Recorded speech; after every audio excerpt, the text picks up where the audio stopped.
happy to see. I think I'm dying here, man.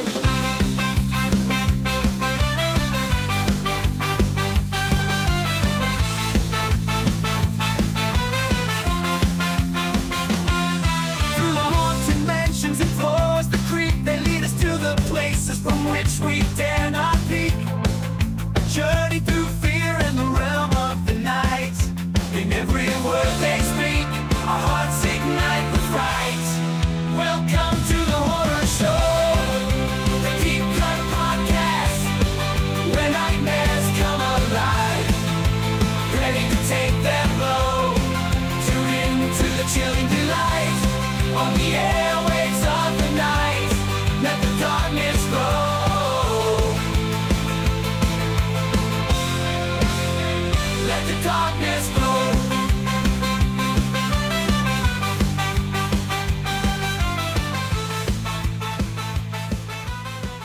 Aw, yeah! It's that time again for another bi-weekly podcast with your hosts, Rotten Roger DeMarco and... Evil Dead Inks. And Raj, have you ever been mistaken for a man? No, have you? No.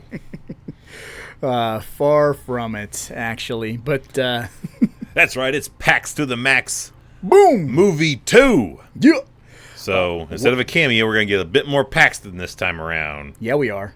So, instead of being a little punk bitch, now he's going to be a punk merc, Yeah. essentially. We got a lot of Mo Paxton in this movie.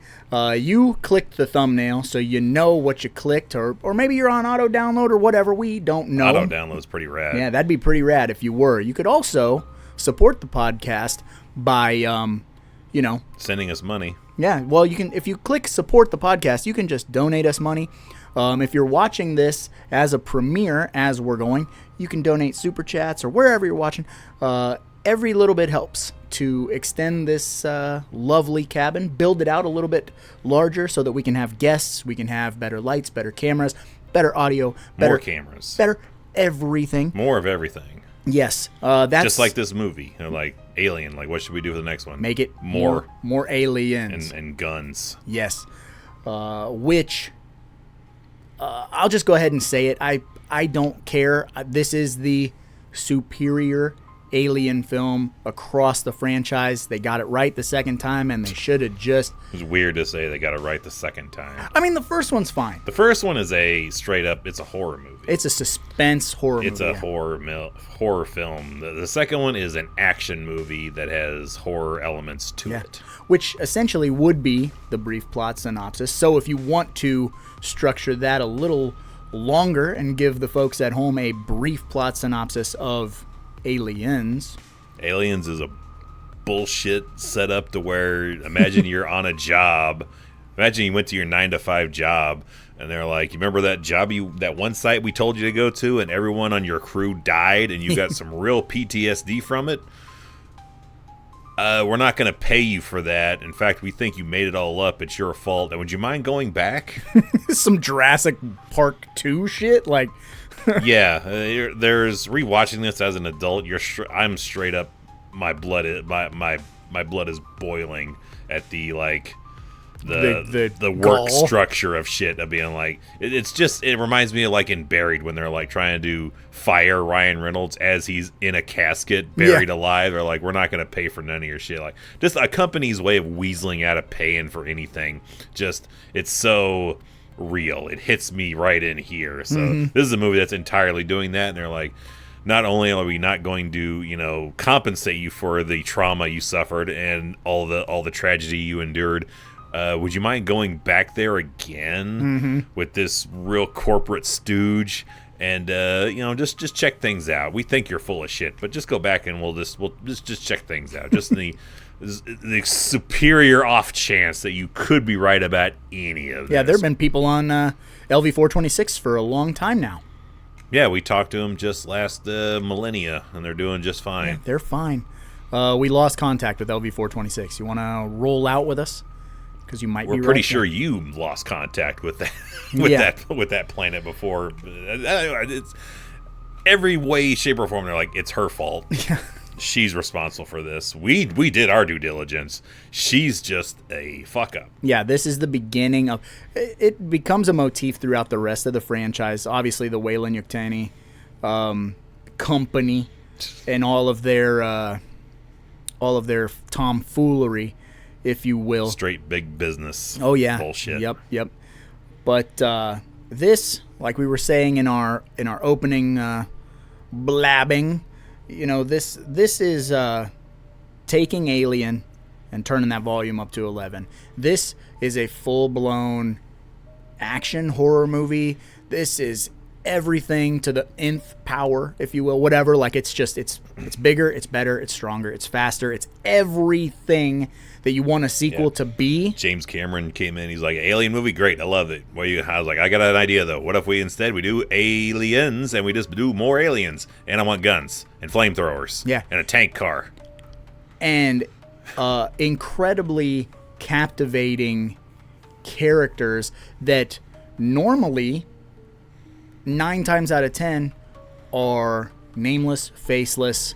They're cannon fodder. Yeah, Gunner, A to Z, and they're all dead. It's the cast from Halloween 5. Yeah, just utterly forgettable horseshit characters. And this movie says, what if we had a bunch of forgettable horseshit characters, but we didn't let them be forgettable horseshit characters? We gave them some nuance. They weren't just meatheads with guns. And man, are they fun. Everybody's so fun in this movie.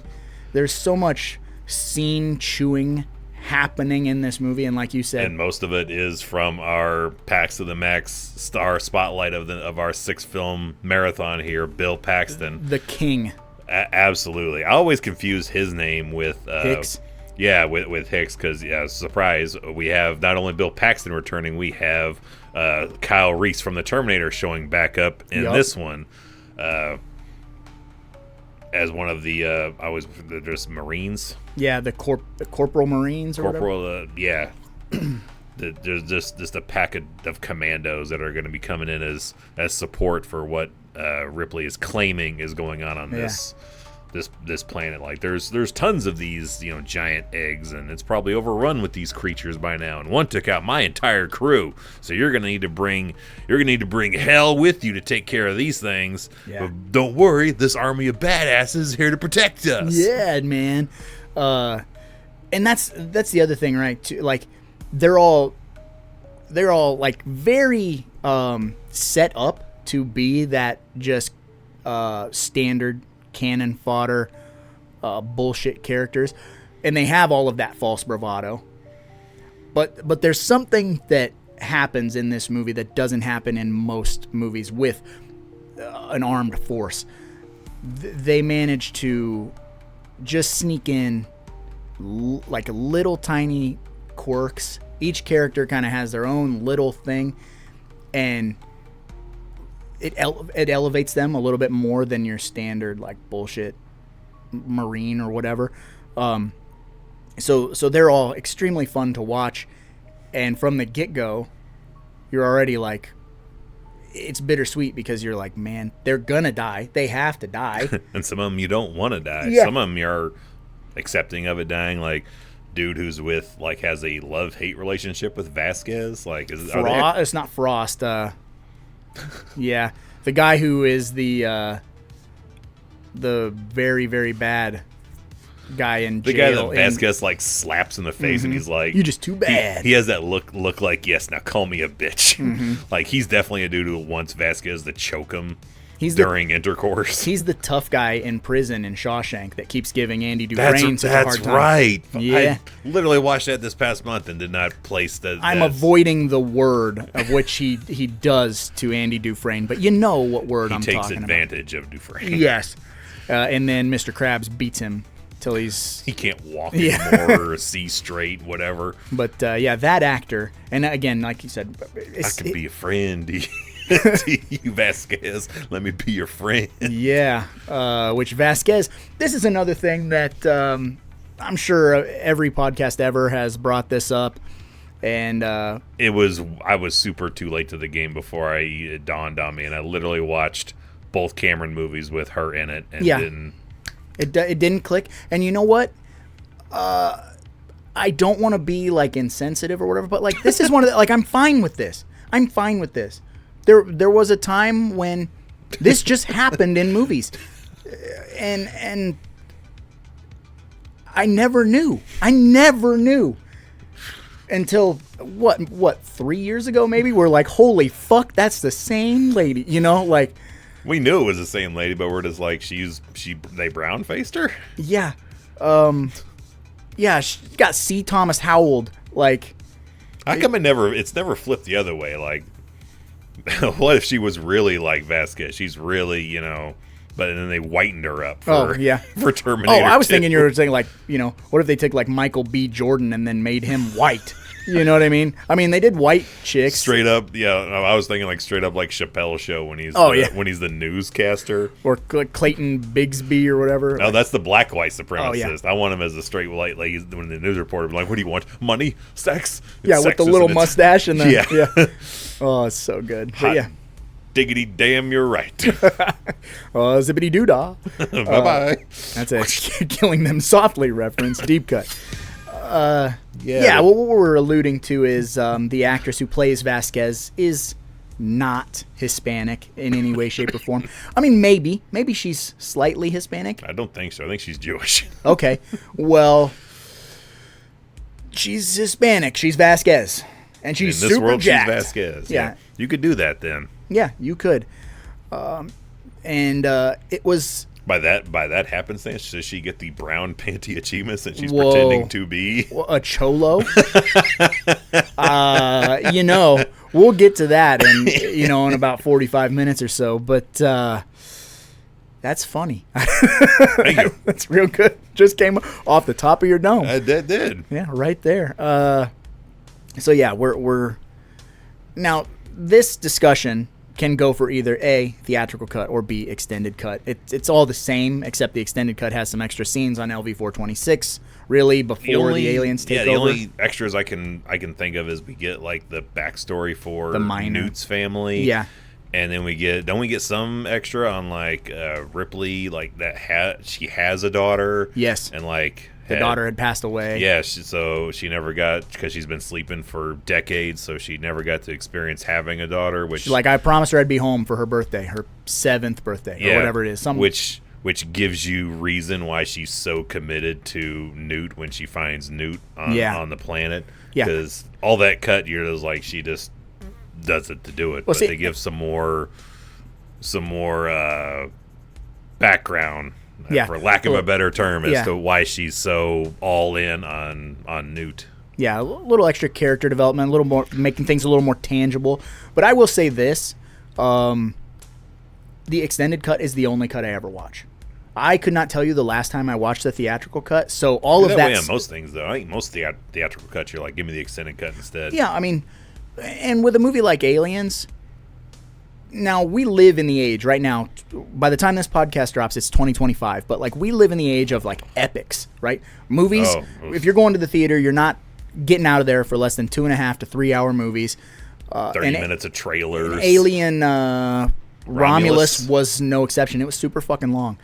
But still haven't seen it. It's okay. And by the time that this podcast comes out, it's probably out on Blu-ray, and I will own it. Go see Alien Romulus. The first 5 minutes are pretty good. Pretty all right. It's okay. I'd say the last half hour of the movie falls apart a little bit for me, but doesn't. It's still like one of the best Alien movies we've ever had. But what I'm alluding to is now we have nothing but epics, right? But back in the day, to get a movie 2+ hours in the theater was a stretch. You really had to like push. So Aliens, the theatrical cut, I can't remember the runtime. It's over an hour and a half. I'll say that. It feels like it's a little like longer. Hour 45-ish time. And I want to say that the director's cut or extended cut, whatever, might be clocking in around 2.5, maybe.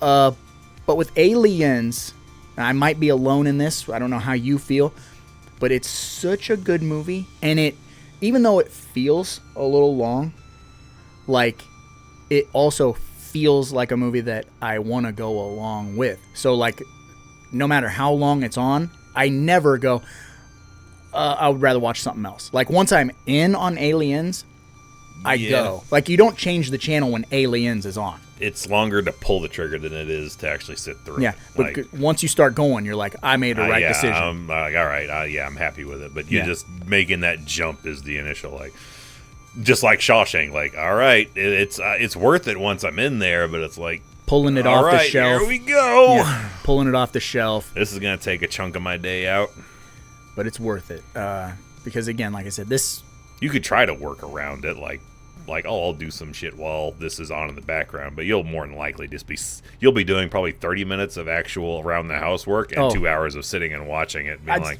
I'm gonna get up here in just one more minute.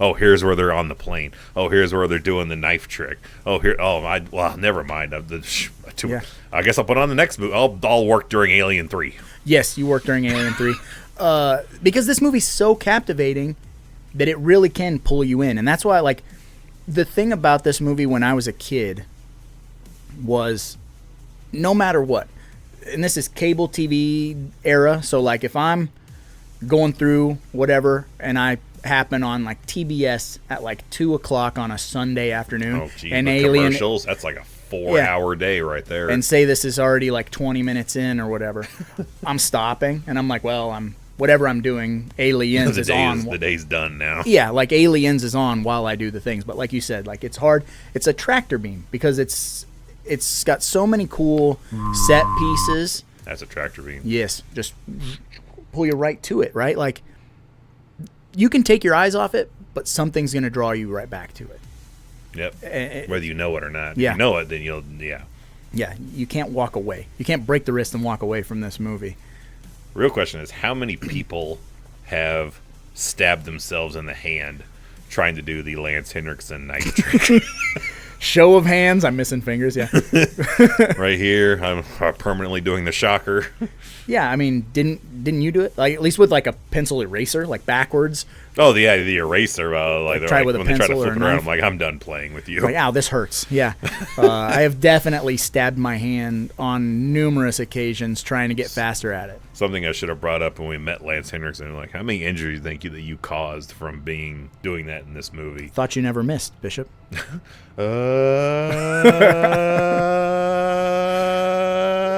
Which, that's a sidebar, is cable TV back in the day.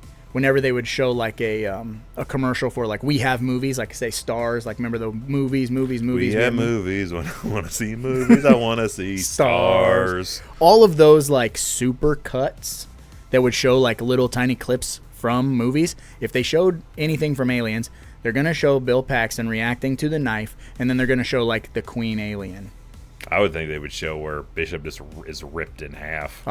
Because you yeah. could get away with showing. That's the only time you could show a dude getting ripped in half at the waistline, and it's fine for daytime TV because it's filled all with white. milk. Yeah, it's all milk. I don't know how anyone sees anything other than milk. I just see milk. Yeah, and I just imagine that it's, like, spoiled. So. But, you know, you can't. It probably can't be milk because I know milk, like, shows up blue on camera? film. So I know from, like, the cereal commercials they use glue. So Yeah. I wonder what it really is they use on this movie to get the white. I don't know. Yeah, maybe it was, like, watered down Elmer's glue. Acrylic paint.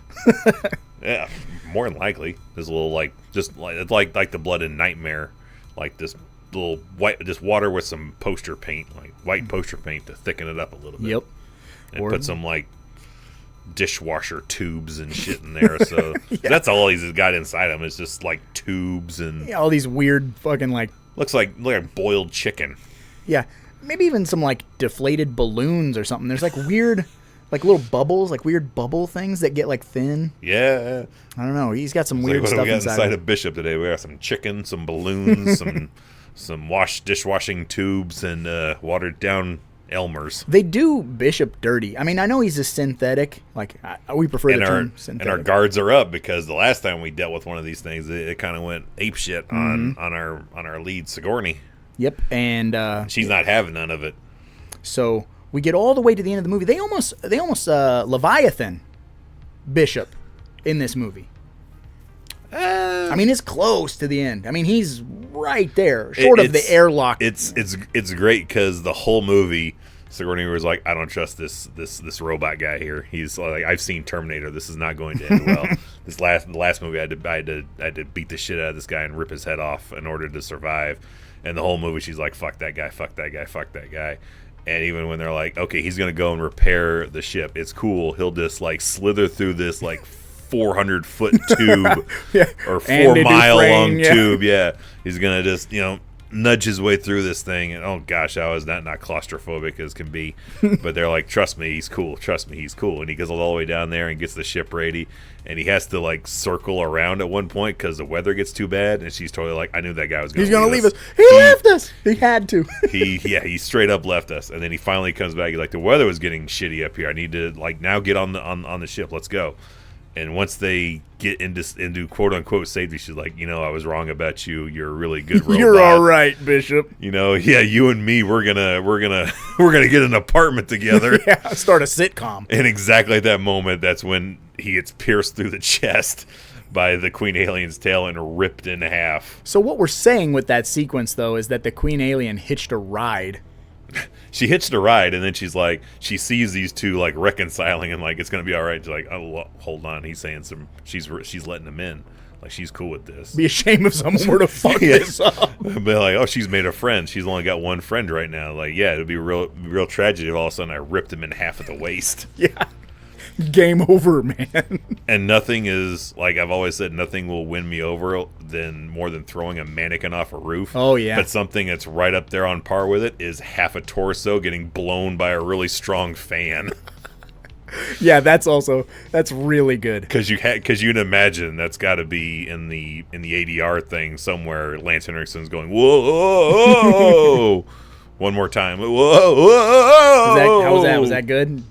James Cameron's like, one more time. God damn it. Get it right. Remember, you are ripped in half at the waistline, and you are almost getting blown out into space. So got it. You're just going to be floating until your battery goes out because you don't need oxygen in space, so you're just going to be there. And scene. Whoa! Get that man an Oscar.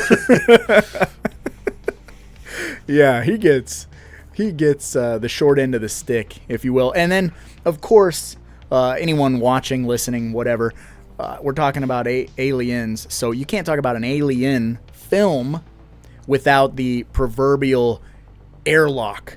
Like, every fucking alien movie either does the airlock or lava, right? Like the Alien 3 is lava or whatever. She falls into the lava. I thought it was the same like smelting plant. That's yeah, on they T2. dumped the hot molten rock on the. But like all of them, other than Alien 3, pull the airlock trick, and you're like, I wonder how we're gonna get rid of the alien. It's like, how are we going to get Freddy out of the dream world? Yeah, I bet we're going to grab onto that motherfucker. God pull damn. him out again. Yeah, I bet we're going to do the same thing we did last year. And we just do it over and over again. Only this time, the alien's real fucking big. Real big.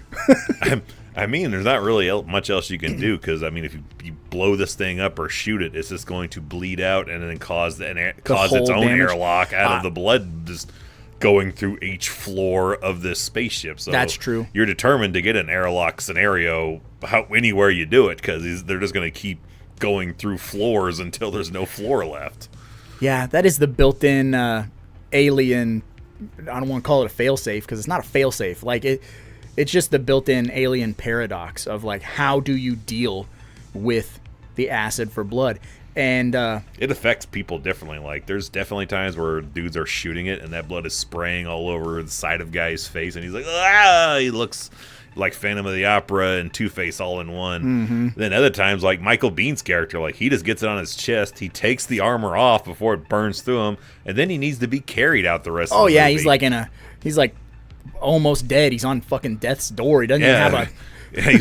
I was like, is this part of his contract? Like, I will not do this movie unless, again, at the end of it, a female carries me. You have the lead lady carry me out of this place, and I probably want to die by the time the movie's over with. I don't want to use my feet for the last half hour of the movie. Make it happen. I have only so many steps in my contract, and by the end of this movie, I am out of steps. I'm not walking. Sigourney Weaver. That is, I can believe that. It's like, all right, ready for the scene, Michael? I'm not walking. He's kind of a dick. I'm not walking anymore. Yeah, I have reached my quota. Yeah, he had like a petameter back in the day. He was like the first guy with a petameter. He's like, I've done 10,000. Fuck y'all. Nope. Like, you signed me on for 10,000 steps, and I'm at 10,222. And James like, Sigourney, would you mind carrying Michael the rest of the movie? But he's not even hurt in the script. Well, we're going to pretend like he's hurt because he took his armor off in time, but he's Don't a pussy. worry, we're definitely killing him in the next movie. Which is, I mean, they do everybody dirty at the beginning of Alien 3, but that's neither here My nor golly, there. do they. Oh, man. That's some bullshit. Like, and you only really know if you watch the extended cut of Alien 3, which who the fuck wants to do that? Like, I mean, I might try it. I have, but I don't know if I have. you got that same set I do, Yeah, right? The like accordion. 9 movies for 4. Every copy is 2 copies of the movie. Yeah, Like, the quadrilogy. yeah. Actually, I took it from my mom. It was her copy. I stole this shirt from Frank, see? She hardly watches discs, so I just end up inheriting her discs. And she's like, don't get rid of these, but hold on to these for me. Yes. Well, Yes. that's a badass set. It's It's cool if you're troublesome, a but it's fan. Yeah, I want to watch Alien 4, the extended cut. it's like drop it out the window like fucking Rapunzel's It's hair. a xylophone. Yeah, it's gigantic. I'd rather unfold the map from Freddy's Dead than pull the last disc out of that set. Yeah, well, the quadrilogy says we're fucked. Oh, Jesus. Yeah. But it's funny, too, because for as soft as he is, I mean, you got to get him out of the way, right? Like, he has to get the acid on his chest and then fucking limp around and not help during the finale so it can be Sigourney saving Newt. You could do that, or just have him trip down a flight of stairs or something. Do something more. I don't know. For some reason, acid to the chest that he takes off before it burns through him doesn't imply to me that he's now mortally wounded and can't walk. Yeah, I don't know. That's why I said he's kind of a soft. He looks like he's out of breath. Like he's just. He was high. She gets a lot of shit done though, and like by the time she drags his ass onto that like ship to leave, she has like 12 minutes or something like that, and she has enough time to strap guns together with lights and flamethrowers, and then take an elevator back down to the bottom floor to go get Newt. Like, she gets a lot of stuff done in it would take me 12 minutes just to get Michael Biehn strapped down. Yeah, and I mean she wipes out a ton of eggs. I mean she's doing a lot of ass kicking. I love the face she makes too when she's just hanging around, like she's having a face off with the queen, and behind she's just surrounded by eggs. Yeah, and we see one of the eggs just open up, and she looks at the queen like, "Are you kidding me, bitch?" And that's when she decides that it's to lay waste and just light up this entire field of eggs, which is glorious. That's an amazing sequence. I want to double back to. Oh yeah, we got to, because that's at the end of the movie. Yeah, to the first initial squabble with the aliens, right when the Marines are unprepared. Yeah, we have essentially. the full Marine setup, and they're like, we can't use our rifles because it might cause an explosion in here. So everyone flip over. I don't know how that makes sense. Like, we can't fire our guns, but it could blow something up in here. Switch to your flamethrowers. Yeah. Shoot streams of fire at things. Well, I guess everything Much else safer. is metal. So, like, to get inside the reactor or whatever it would have to penetrate. All the environment though seems way like problematic for like, it seems like it's slick, it's wet, it's dark, and like 9 guys have flamethrowers with hair triggers, and they're all scared out of their minds. Yeah, it's like one false noise, and it's some Naked Gun level shenanigans. Stop firing. Can we do something about that heat? Rick, it's a flamethrower. Ain't no water pistol on this thing. No. But that's what I was kind of going back to with the acid blood, right? Is, we discover that the acid, I mean, we know from the first Alien movie, but the characters in this movie discover that these aliens have acid for blood. Because Which, shame on Sigourney's character for not mentioning that at a time, being like, by the way, if these things bleed on you, you're going to burn. You're going to get real hurt real bad. You burn. So we have the added threat of you can't fire live rounds because you could either A, damage the hull, or B, damage the reactor and cause this to explode. While also the threat of the acid blood, which can damage the hull, damage the reactor, damage the Marines. So it's in essence, why are we here? yeah. Come in, take a look, go. Looks like they put a bunch of clear. shit on the walls. They're definitely aliens. Man, you are gonna love this. Let's leave. What really gets me is what with the technology they should and do have, why don't they just fly a drone in? Like, they should have an unmanned drone that somebody is piloting inside the ship to be to determine what their next step should be. I'll instead tell you of why. walking in themselves. Because this was 1986 and no one had ever thought of drones, right? So I feel like they've straight up got sentry guns. yeah, They've got their the motion tracker thing. Yeah. Also, at the beginning when they get Ripley out of her ship or her whatever, isn't that thing that sleep? Yeah, isn't the thing that cuts her out it's unmanned? Yeah. That's a good point. Evil. Yeah, they're not working too strategically here. They should be sending in an unmanned drone to see what's going on, and then if it's safe, press forward. Yeah, or even like the bomb cars that military have, it's got a little camera on it and it can defuse bombs. We had or whatever. RC cars by this point in the 80s. You could have strapped it to a little Tyco RC maximum heat car and drove it in there. Mm-hmm. And then it would have taken about 5 seconds. You'd have been like, everybody's fucking dead, so I'm just gonna roll on out. Just hit detonate, and we're just gonna sprinkle some crack on them. Let's get out of here. Save the footage on that SD card and let's take it to the company. And then, yep, I think we should just say a natural tragedy thing. Yeah. Have a storm took them. I don't know. yeah, everybody's dead. Peace the fuck out. But instead, since it's the company wants to bring something back. Burke has this. No one else knows it really, but Burke's whole plan is to get an alien inside of one of them. Yeah, because that way he can Sneak it through customs. Yes, if he can smuggle it through customs, because no one's gonna notice anything. They're not carrying anything. If someone has it inside them, then yeah, it's a lock. We have this. Yep. So he wants to make alien creatures, for that. I mean, that company could utilize it could weaponize it super easily. Yeah, some Return of the Living Dead 3 shit. We're gonna use absolutely the zombies as soldiers. Which looking at it, Burke, Paul Reiser, I will never not see him as just a piece of shit. Oh yeah, because of this. I know he was in Mad About Beverly You or Hills whatever. Cop. And even in the brand new one on Netflix, and Mad About You, other stuff. I'm always gonna think, who is he trying to fuck over in this one? Well, he's in Stranger Things, and he was also a kind of a sneaky. He's really good at being a really shady character. His best scene to me is when he's turning the monitor off. Yeah. When he's locked Ripley and Newt in this room while they're sleeping and released a couple of facehuggers. And they're awake. They see what's going on. They're pounding on the glass trying to get the Marines' attention. He just... Boop. Yeah. Change the channel. Yeah. Quick, change the channel. Street Fighter reference, deep cut. I just switch it to some cartoons. Yeah. Oh, man. Yeah, Burke is a terrible, terrible person in this movie. You're gonna die, clown! Perfect. Since we're on Burke, I'm gonna go slightly out of order because normally we do it the other way around, but because we're talking about Burke, and even though we don't see it, but I want it. But he is definitely the award winner for my perfect execution, because nothing pleases me more than him running like a total bitch from everybody, leaving everyone in the dust, he just it's only missing he should be tripping Newt on his run out of the place, or pushing her down straight up some George Costanza fire. All I got to do is outrun you. Yeah. Run faster without shoes on, taking my shoes off.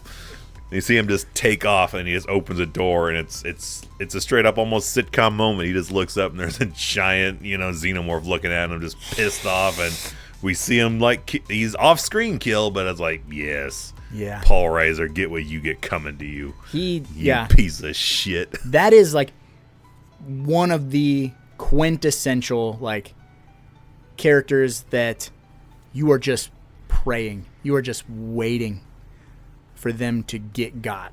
Because he's also the representation of like corporation Yes. too, and he's straight up doing like corporate lines like, "This is all just tissues of lies. You're all have gone mad." He's gaslighting this entire crew, and man, nothing quite sets you off like when you know this bastard is gaslighting you. Yeah, he's atrocious.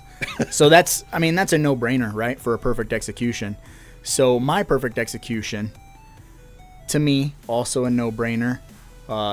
It's his party, baby. My perfect execution has got to go to Bill Paxton, to the man Hudson, because he goes out on his shield. I was like, that's a given. He goes out the way you always want your top guys to go out. Because he starts out kind of bitch like. Yeah. But he really he finds his backbone throughout the course of the movie. Oh yeah. So he starts out with false bravado backbone. You know, he's the loudest motherfucker in the room, and then when shit really hits the fan, he's like, the we're biggest. Fucking done, man. We're fucking done. He's like, we should nuke it from space. I like Bishop's idea. Yeah, man, we got to get out of here, man. So he becomes a coward when he's faced with adversity, and then when they're like the only handful of Marines left, he straps his head on and is like, you know what? We're gonna fight. You too. Yeah, we're gonna fight, and he goes down in a blaze of glory, if you will. And it's almost like you blink and miss it. Yeah. Like it's super easy to miss. Like you can be watching that and go, wait, what happened to Hudson? Yeah. Where's Hudson at? Want some? Get some. Like, I mean, he's just pulled like from underneath. He gets straight up money pitted. He just sinks into the ground. Ha ha ha ha. I hear you laughing at me. Yeah, it's in that cool red lighting too. So like, it's so sensory overload with that attack. With that much red bathing light, is this a Giallo film? With guns, you know. With guns. But yeah, we get that cool red light. We get all the tension of the facehugger. That can't be, man. That's in the room and all that stuff. And that is even more than the facehuggers attacking Ripley and Newt in the sealed off room. That is the most tension grabbing, like it's stomach perfect. dropping moment in the movie is when they're like, "That's in the room," and then when like that music cue, dude. Yeah, when you just like in the flashlight, just it's like that weird like shrill noise. It's perfect, dude. It's perfect. But yeah, Hudson going out the way he goes out is, if you've listened to us for any length of time, you've heard us both talk about that. I truly love when a character goes out on their shield. I mean, and we're doing fully redeemed himself. Yeah, man, and it's Pax to the max. So I couldn't have that award and not give it to him. But we'll circle back now and we'll go to our Brown Panty Award. Oh, baby, it's time to slip into something a little more comfortable. It's time for the Brown Panty Award. Now you got to give an award to someone who you didn't want to die, which is tricky, right? Because I gave the perfect execution to Hudson, and I didn't want him to die. So so he could double whammy it. Yeah, of sorts. So I wasn't sure if he would end up being your brown panties. No, honestly, after watching the extended cut, I wanted to give mine to Newt's extended family. Oh, nice. The mom, the dad, and the brother? Yeah, like the brother, yeah. You get a whole like nuclear family, and then they all get wiped out, and then it has some power to it when you don't see that, and she's just like, they're dead, okay? But when you actually see like things start to go south, and then she's got to just say that to Ripley, you're like, yeah, because you know, then at that point you do know it, and it's just like, oh, she's gonna have to tell her. Dude, that shot when she opens up the door to the like terraformer truck, and like her dad's on the ground with the facehugger on it, and she's like, ah! She does that perfect. She has like the best scream ever. Best child scream in cinema. Oh, it's super good. It's on par with T2's Mom! Yeah, the voice cracking puberty Edward Furlong. Pre-cocaine hunchback Furlong. So the hunchback of Brower, Illinois. Yeah.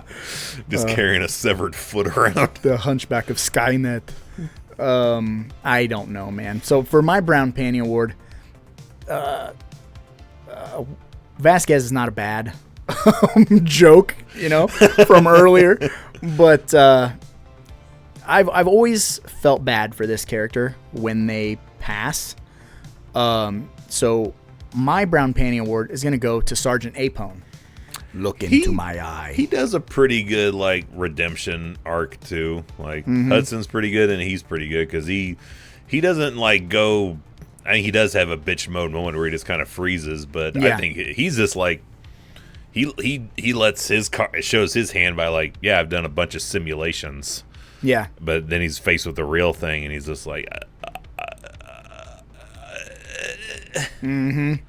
Yeah, so Apone for me, because, he leads them all in. He leads them all in to the den. Pull him out of there. And that's his best. Oh, no, that's not Apone. Apone is the actual Sarge. Look into my eye. Oh, yeah. But no, that guy's great too. He goes out with Vasquez. Yeah. But which is a great one. Some so Demon that's not Knight bad. shit. There's a bunch of hand grenades. But the way Apone goes out, he's Our cigar muncher. Yeah, he's fully in charge. He's got this ragtag team of badasses. He even has that line, "Oh, absolutely badass!" Like when they're first introducing him and all that stuff. And he's on top of them. Put the ammo in the bag, give the bag to Frost, whatever. He's fully in command, and he's doing everything by the book. But he didn't know what he was walking into. And so I feel bad for him because that's on Ripley, right? Not saying hey man, they bleed acid. They're really fully briefing him. I mean, she does the scare tactic of one of them killed all my crew, but they didn't have, they were just. Yeah, I feel like someone should be doing some Burt Gummer lines of I feel like some critical need to know information was left out of sending us in here, and she knew it. Yeah, she definitely did, and but yeah, I feel bad for Apone because he's just leading this crew, and he walks them right into a fucking slaughter. A side one that I also feel a little bad for, but and again, here's a testament again to a character we barely see, we know hardly anything about, but I am slightly invested in. But it's our aviators wearing pilot. Oh yeah. Who's going to land and pick these guys up once they realize, we're not prepared to deal with this. Yeah, not at all. So they're come get us the hell out of here. And there's somehow an alien on board. And again, we get another off-screen kill. She crashes the ship. That's, of course, we get the classic game over, man. Game over line. And that's that rear projection with the thing crashing close to them and them reacting to it. She wears aviator glasses very well. She's a badass. And in that extended cut, we do have one extra scene with her. Because they're parked, and that's how the alien gets on there, right? Because they sit and wait for so long. They land, which is not in the theatrical cut, I don't think. I think it's only in the extended cut when he's hurry. She's like, Neuschwander, hurry up, get in here. And he's like, what the fuck? He puts his hand in the alien drool or whatever. Slime. Yeah. Semen. Egon, your mucus, a Ghostbusters reference, deep cut. But so just that extra little bit with her, builds her character. And like you said, we don't get a lot of time with her, but you're invested in her. Everybody has just enough for you to go I like them. Even if you don't remember all their names, I'm not gonna remember everybody's name, but I'm I will still mix Hudson and Hicks. Yeah. Hickson and Hudson off. Hudson, sir. He's Hicks.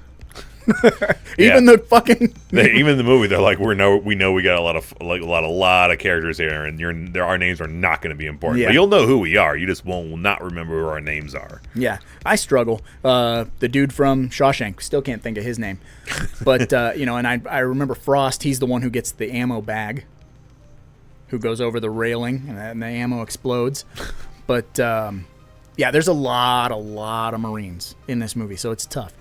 But and we get that scene almost. I feel like it's duplicated. We get the same kind of setup in Predator 2, where we're getting monitor screens and watching an extraterrestrial take these guys out one Predator at a time. 2 knew what it was doing. That's you've seen we're gonna do Aliens. But Jason X did Aliens. Yeah, it's Aliens. It's just what Jason. Yeah, fucking verbatim, dude. And that's fine.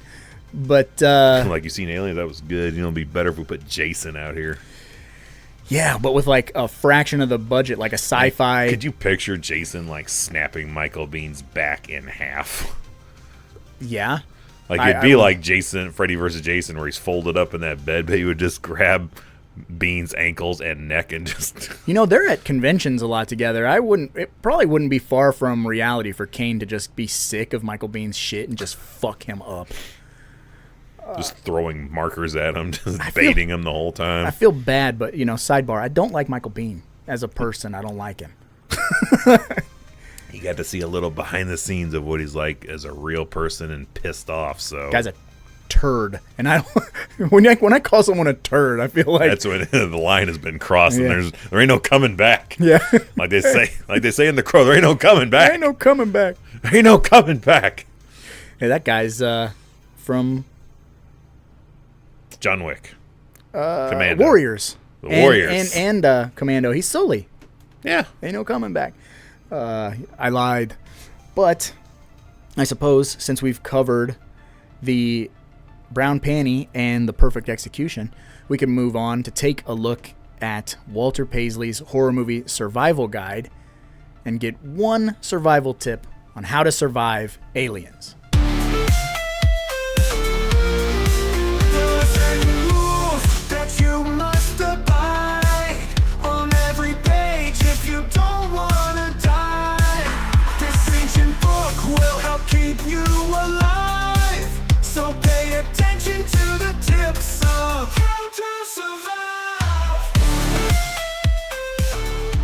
You're up this week, sir. This big old thick book, which, also sidebar, I remember watching on the bonus features that all the Marines got to customize their guns and their armor that they wear. Yeah. Also, all the custom like little things they drew and wrote and shit is all stuff that they did as like a team building exercise. Nice, like bug killer and shit. Yeah, all stuff. They're like just like a crafting day. Like have fun, customize your shit. Deal. That's awesome. Yeah. All right. Today we learn if it's not your problem, go home. This is true. Or, take off and nuke it from orbit. It's the only way to be sure. Or, when work tells you to do something after they blamed you for it, don't. Yeah. Fuck off. Absolutely fuck off.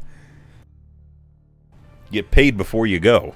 Yeah, if she had just said, nah, I'm not gonna go. Credits. Yeah, exactly. Like, boop, end. Like, or she gets to go on her merry way and all the Marines die, and it's not her fucking problem. She never meets Newt, so she doesn't get attached to Newt.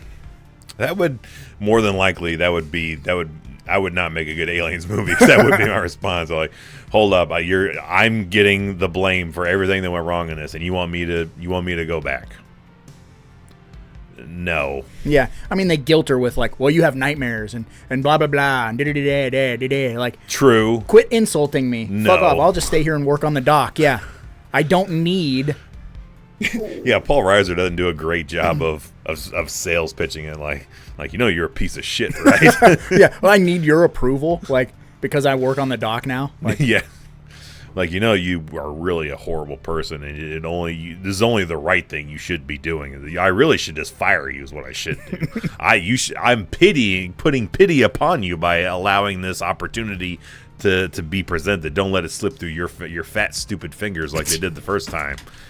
You're horrible. You're horrible, horrible, horrible. Please come do this. Yes. We can't force you in any way, shape, or form. We can just ask you aggressively. Which I want to say, when doing some research on this movie, I want to say that was something that was one of Sigourney's prerequisites that is not in the movie, thank God, I want to say one of her things she wanted to do is she wanted sex with a xenomorph. Well, that's weird. But again, Sigourney's kind of an odd duck. Yeah. A little bit, too. Well, I know there were some other things she wanted, and I can't remember what they are, but that one definitely stood out in my mind's like eye. a jar of brown M&Ms. No, something very story-related to her character. Well, and I mean, we kind of compromise when we get to Alien Resurrection, right? Like, she doesn't have sex with a xenomorph, but, like, she's, like, cloned. And then she has, like, the baby xenomorph thing. That big, stupid xenomorph with the dumb face. Yeah. That's probably her influence, too. I think getting her back cost a lot of money. Yeah, she's like she's the Jamie Lee Curtis of Aliens. Like, yeah. Like, true, but I can't remember what the figure was. I don't need you. Yep, and I think she knew that. Like, well, you're gonna pay me a lot. You can hire James Cameron. You can afford to pay me a lot more money. Yeah. You want me to be an Alien 4? Didn't I jump into fucking hot lava in the last one? And I'm dead. Okay. You're never dead. It's Return of the Living Dead 2. Like, I feel like I've done this before. It's Halloween Resurrection. Yeah, you, me, us, them, whatever the fuck. But I suppose, on that note, we'll move on to the next segment. Just checking, but do you have a tie-in? I do have a tie-in. Okay, so it's time for the tie-in. It's time for the tie-in. So many movies, so little time. You better pick yours before I pick mine. So watch a double feature. All monsters and creatures. It's a double feature. Oh, death. I think I'll go first this week. Please. Go ahead. This movie never fails to put me in a very specific mood. A very specific mood for really fun characters with a lot of, like, bravado, a lot of fun lines of dialogue, big guns, tough people, and, a monster. And I mean... Just missing the boobs. We got blood and beasts. Yeah. But I just feel like every time I watch this movie, it is either A, inspired by my watching of this other film, or B, I watch Aliens and then I have to watch this other film. So my tie-in is the second greatest alien movie, monster movie, action alien monster movie, Predator. Because they fit tonally side by side perfectly, and they make for like the most testosterone filled, action filled monster movie marathon of all time. Aliens walked so Predator could run. Yes. I don't think Predator is the year after, right? I believe so. I feel like Predator is not greenlit without Aliens. Yeah. Like, it would never have got off the ground if Aliens wasn't what it was. Yeah. And they're both so fucking fun. It's literally like the pitch meeting would have probably been like, remember how Alien was like kind of slow and kind of boring? And then we made Aliens, and so we had a whole bunch of aliens, but we had Marines. What if we had one alien, but we had a bunch of guys with guns? Would that be cool too? But we put it in a jungle, and then someone was like, fuck yeah, can we get that bodybuilder? And they're like, done. Like, Jean-Claude Van Damme, he's ready for the job. He was. And put him in a big rubber suit. Yeah, and he quit Looks real like quick. A duck. Big stupid red duck. You mean I got to put on the suit and be a giant duck in the jungle of Mexico? I quit. I'm going to do kickboxing in Thailand. Yeah, working for the Golem and Globus. It worked out for him. I was going to say, how'd that work out for you? But it worked out. Pretty all right. Yeah, pretty good. He's still Jean-Claude Van Damme. So, he didn't become the governor. Yeah. So I just feel like Predator is perfect. Maybe if he had done Predator and stuck with it, he could have been the third character in that movie to go into politics. That'd be weird. I know Apollo Creed had... I feel like he could, like, govern New Orleans or something. Because he was in Hard Target? Yeah. He can also, like... I like a good gumbo. Yeah, he could do, like, that French kind of, I feel like he could pull it off down there well. Yeah, that would be his whole, like, campaign. Like, I was in Hard Target. Yeah, me and Wilford Brimley. I do more movies down here. I bring in the revenue. And I'll wear my underwear. I'll do some scenes in my underwear. That's what he does for debates. He's just doing the splits while he's arguing with somebody. You can't argue with that. You lose. I'm going to do the splits and tell you about my tax programs. I've seen enough, honey. We're voting for him. Yeah. Done. Yeah. So that's my tie-in, brother. I don't know what you got. I had some trouble picking something that I thought would be a good tie-in, but I decided I wanted something that brought in Stan Winston level effects. Okay. A lot of big monster at night shots. I think I know. And I wanted to bring back Lance Henriksen. Oh, so well, I know, but go ahead. I decided I'm going to tie this in with Pumpkinhead. Very similar to a xenomorph design. Extremely, especially in the legs. Oh, yeah. Got that, like, weird backwards bend thing? Yeah, looks like the aliens from Arrival. Yeah. Weird. Yeah. But that's not a bad tie-in, man. You're hitting all the notes. Yeah, I feel like you got the same kind of atmosphere going on. We're just missing a little bit more wet stuff in Pumpkinhead. Wet stuff. You know, Pumpkinhead, it's fall time, right? So it's crisp and dry. Weirdly crisp. Still blue lighting, but weirdly wet? crisp. You want the witch to be more wet? I don't know. Maybe Pumpkinhead should be more wet. I feel like he's relatively moist. wet. Yeah, he looked like he just got out of the shower. Yeah, dripping with goose. Yeah, what if the witch looked like Psycho Sid coming out for a match? Oh, yeah. Just, like whip of that, like strands of hair and like Jerry curl juice. Yeah, it's just flying into Lance Henriksen's face. Lance, I have half the brain that you do. Say it. Say it. I don't know shit, crybaby. Oh, that's so good. R.I.P. Sid. Yeah. Sad day. Look up. I'll just put it right. Don't put it right here. Look up Sid breaking his leg. There you go. Now you can never unsee it. That's the beauty of a video podcast. Haha, you had to deal with it. Just putting a gif up of Sid's broken leg. He just looks at the way he looks at his own leg, like his leg from like mid shin is facing the other way. Like a Nike swoosh. And he doesn't look at it like my fucking leg is facing to the right. He looks at it like, oh shit. God damn it. Like Botched it. Like he nudged a drink off the table. Yeah. Like just very like, matter of factly. Yeah. It's fine. It's fine. Like to me, like I'm Tiger Kinging that shit. Like I'm never financially recovering from this. Yeah, I'm never setting foot in the ring ever again. Yeah, and he just takes like it's a ginger jump off the second rope, and that shit's just out That's there. all it takes, man. Your foot was pointing the wrong way. Now it's always pointing the wrong way. Sid does not need to. He did not belong on the bottom rope, let alone the middle rope. Yeah, when you're like 6'8", you should not try to fly. Now I go back and watch and mortified that something's going to happen when he's in that steel cage with Brett. That was like 2-3 years beforehand. I'm like, be careful. Yeah, it's gross. Ahmed Johnson levels of botchery. Wow. Nobody's that bad. That ain't nothing between us but air and a toothy boy. But on that note, Juice makes sugar. That's right. I forgot to take my medication, Morty. But on that note, I suppose we will move on to the final segment of the show. Second to final.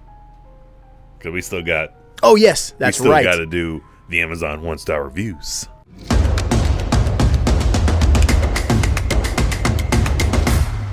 Hated it. So we have Michaela on May 31st, 2021. Michaela says, 1 star. This was a hubby purchase. Yes. Not a film for me. So it gets 1 star. 1 star. My husband bought this. I fucking hated it. Now we're divorced. This was his idea. I did not enjoy it. Valentine's Day purchase ruined. Yeah. But you didn't like your flowers, your chocolates, and your movie marathon, or your 2.5 hours of Aliens.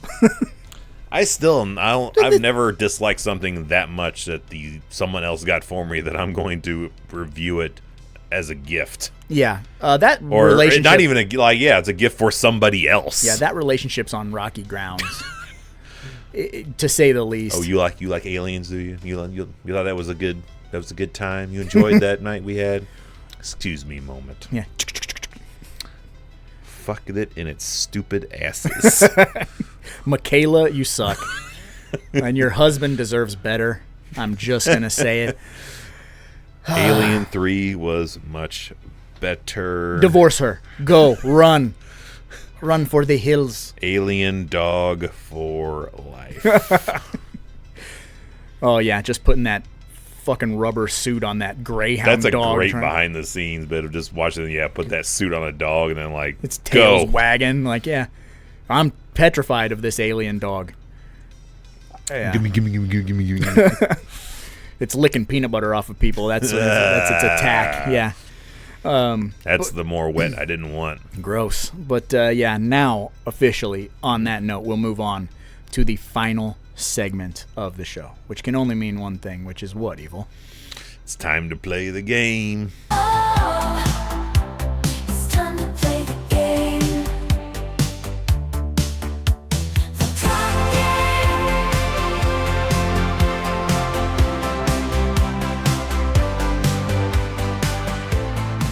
It's all about the game and how you play it. Something's moving in here and it ain't us. That can't be. That's in the room. I know I said that once already, but I won't stop. Can't stop, won't stop. That fucking sequence is chef's kiss, some of the best cinema, let alone like best horror, best sci-fi, just best cinema in Nail general. biter, best suspense. Yeah, and you can't hear that noise of the motion detector without like, well, you know. And it's like a ticking time bomb because it's increasing. Just Yeah. Yeah, and it's BPMs, like it's getting faster and faster. And just looking at the screen is like it's this big, Hundreds of fucking dots. like Hot Shots when Washout sneezes on the radar. Like, oh my god, a dozen more planes and a big shiny blimp. It's slowly moving south. Like it's this massive blob just overtaking the entire screen. You're like, this will not end well for any of us. Yeah, and the spot welding the door, trying to race them. I'm just, man. Oh yeah, we didn't even mention that. Like that was I know when we did the live stream about this movie, we talk about that scene a lot of Newt just hanging out in the water and that just alien reveal through the water behind her. That's the other shot of the movie that you're gonna see on repeat. You're gonna see Bill Paxton screaming over losing a potential finger, and you're gonna see Newt not seeing a xenomorph just appearing behind her. It's fucking horror 101. It's the lighting is perfect. The setting is perfect. The little girl's reactions are perfect. The whatever, if it's a puppet for the tail. Hurry up, I'm trying. Man, it does not get better than that. It is so fucking perfect. Nail biting. You won't have nails left. You won't have fingers left. You'll be just like Hudson and Hicks. That's true. Fingerless, chestless, hopeless. But that's right. It's time to play the game. And if you're new here, welcome. But you're probably scratching your head asking yourself, what's the game? Well, the game is a deep cut in and of itself, where you got to pick a prop from the movie that we are covering, but it can't be a well-known prop. So, since we're covering aliens, let's say Pulse rifles. pulse rifle and facehuggers. Facehuggers, the monitor. I think that's Bishop's legs. Lance Hendrickson. You can't have Lance Either Hendrickson. half of him. Yeah. I mean, I would just really prefer you not take a xenomorph, because there's so many of them. There's so many xenomorphs. Like, I don't really know what else would be considered low-hanging fruit. There's a lot of cool shit in this movie, which is all kind of centric to the plot of the movie. So it's tricky. But pick something weird, different, off the beaten track. Let us know in the comments on the YouTube podcast. Let us know on the comments on Spotify, Podbean, wherever you have found our podcast, whether that's Facebook, Discord, wherever. And just let us know. Instagram, X, Twitter, all the things. TikTok. Patreon, perhaps. And let us know the prop that you pick, because we truly do live for it. We love it. Every time that a Patreon leaves a comment and is like, this is what I want, I'm like, fuck yeah, that's so cool. And then we get to talk about it off air. But sometimes people think of weird things that we don't think of. And it really kind of blows our mind. So I think we'll let you go first. You were going to, and then you're like, never mind. I'm going to let you go this week. Fair enough. I'm doing one of those things where I'm like trying to tame and capture the fear I had as a child. Okay. Because for whatever reason, the scene that always freaked me out the most in this movie is the dream sequence where Sigourney Weaver has her cat. She's in the hospital room, and she's getting, like, she's all of a sudden going to be birthing an alien creature out of her stomach. Yes. And that always used to, like, I don't like that scene. I don't like that scene. I don't want to watch that scene. So to tame that back, what I want is I want the belly. The chest prosthetic? Yeah. Nice. It's Yeah. just pop, like, not bursting out, but I just want the stomach to just, you know, Stretch. yeah, the stretching stomach. That's good. Everything about that sequence with the cat hissing, the soundscape, everything that's used, it's really, really good. Which you would appreciate what I put down as for prop. I just wrote cat belly. Oh, I love me a cat belly. Yeah, you knew what you knew. I know what that means. Yeah, nobody else. Hashtag cat belly. Wow. Yeah, no one else will understand that. Like, what's your favorite prop from Aliens? Cat belly. Oh, that's good stuff. Yeah, I can't fault you for that because that's a great sequence. That's a little more in depth than what I went with, to be honest. Mine's kind of surface level. It's kind of, now I'm kind of feeling like I took some low hanging fruit, but you brought it up in passing earlier. These are really cool gadgets, man. I like this, so I want one because we have a few of them in the movie.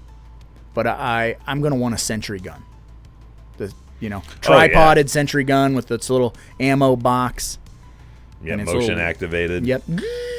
That's also a really good sound design noise that it makes. It's good sound design, and it's also that's a good like false sense of security a little bit because you're like these things are loaded with like 200 rounds a piece, so that's 400 rounds, and like. Just watching Bill Paxton like count down how much ammo it has left. Like this one's empty. Now that one's empty. Well, they tested it and then they came in through the roof. I was like, what now? Yeah, we're not gonna last. What is it? 20 minutes, man, or however many minutes. We're not gonna last to the end of this movie. Mm-hmm. You're not, man. Yeah, I love the sentry gun. I just feel like. If I was to have anything from the movie, that would be a really cool, odd thing sitting there. Two things that I think would also be low-hanging fruit that I think you shouldn't be able to get, but I understand why you would want them, would be the doll head and, of course, the power loader. Yeah. Because we didn't really even mention that, the power loader ending sequence. That's how you got to fight with the queen alien. And you have the line in the movie, get away from her, you bitch! Mm-hmm. Yeah, which they get wrong in Scream 2, by the way. Because he says, stay away from her, you bitch. And he says it wrong. Sure. Yeah. And he's supposed to be the film geek. Yeah, Ola fantastic. That's fun to watch. I've seen like a clip. I've seen a few clips of movies that have been like played in like revival theaters. So I've seen and just like someone filming in the theater, so getting like a packed group of people that know the movie really well and their audience reaction to like Ash and Evil Dead 2 getting the chainsaw and saying groovy like big like yeah. Yep. And I've seen another one from Aliens where she's coming out of that power loader and get away from her, you bitch, and people, yeah, yes. And it's like, I almost don't need to have that experience now. I just watch the clip on YouTube and it's like, I feel like that's good enough. We lived through the experience of seeing Freddy vs. Jason in theaters, and I feel like that's as close to a rock concert as like you could ever get.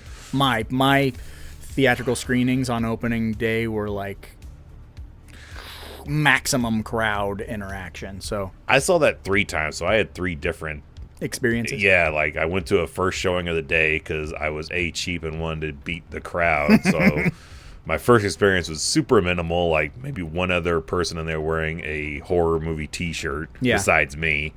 Then I saw it again at the theater, like more in like an evening setup, and that's where I saw some people kind of hooting and hollering.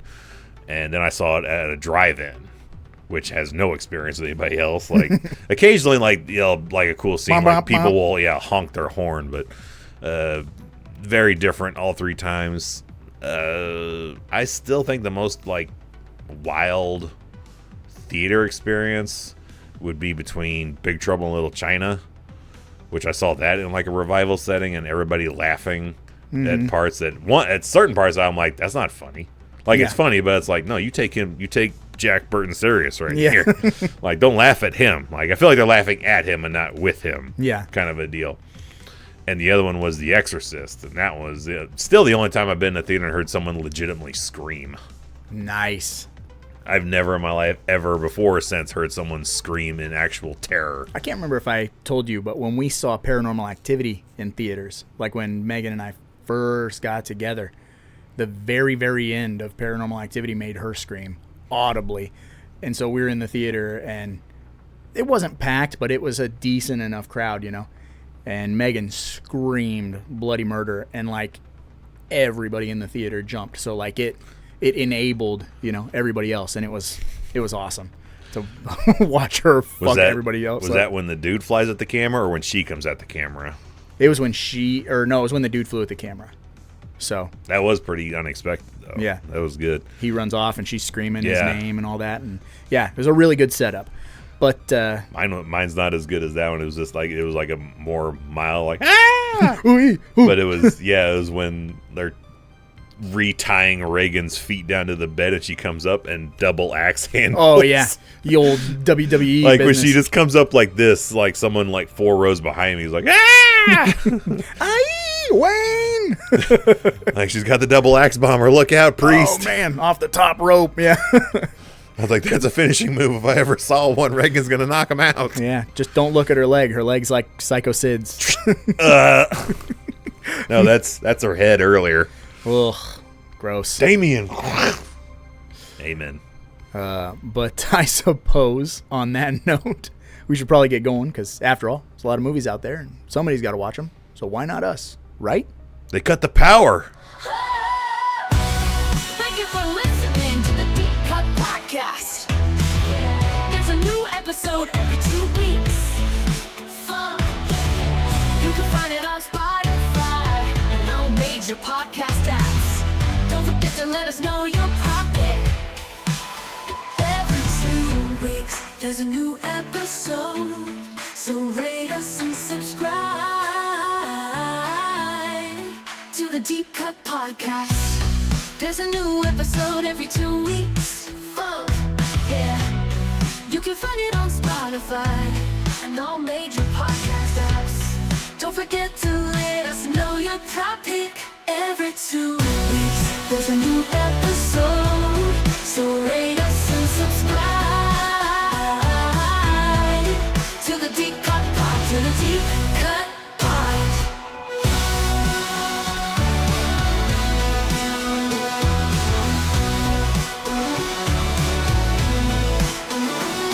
You can find it on Spotify and all major podcast apps.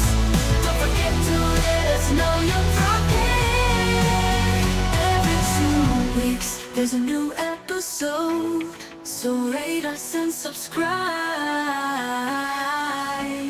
to the Deep Cut Pie. To the Deep Cut Podcast.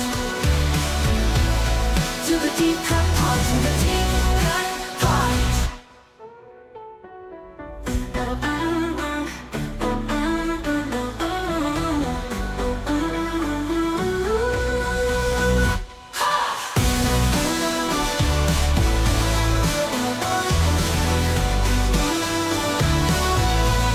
To the Deep Cut Pod, to the Deep Cut Pod. To the Deep Cut Pod. To the Deep Cut Pod, to the Deep Cut Pod. To the Deep Cut Pod, to the Deep Cut Pod. To the Deep Cut Podcast. To the Deep Cut Podcast.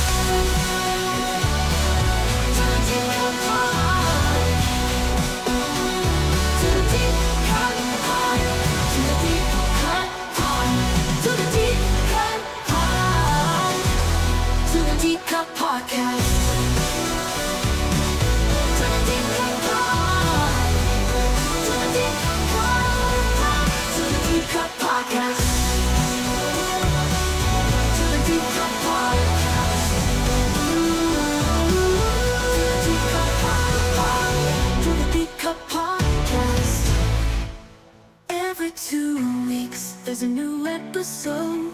So rate us and subscribe to the Deep Cut Pike. To the Deep Cut Pike.